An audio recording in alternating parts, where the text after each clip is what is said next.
கவலைப்படாதே. நீ கலங்க நான் பார்த்திருப்பேனா? உன் மனம் கலக்கம் தெரிந்தால் உடனே உன் முன்னே வந்து நான் நிற்பேன். மாயைகள் உன் கண்ணை மறைத்தாலும் நான் உன் முன்னே நிற்பது உண்மையே. சாயி சாயி என்று நீ நாள்தோறும் முருக அவ்வளவு எளிதில் உன்னை கைவிடுவேனா? நான் வருகிறேன், உனக்காக வருகிறேன். நீ கேட்டதை நான் செய்து தருகிறேன். உன் பிரார்த்தனையை நான் ஏற்றுக்கொள்கிறேன் என் தங்கமே. நீ கலக்கமடையாதே. உனது பிரார்த்தனையை நிறைவேற்றி வைப்பது என் கடமை.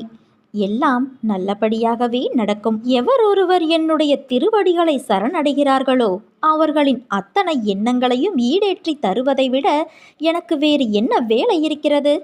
உடல், மனம், தனம், செய்கைகள் என அனைத்தையும் எனக்கு அர்ப்பணித்து என்னை தியானம் செய்கிறவர்கள் எவரோ, எவரெல்லாம் அவர்களின் துன்பங்களை என்னிடம் கொடுப்பதற்கு தயாராக இருக்கிறார்களோ, யாரெல்லாம் சாய்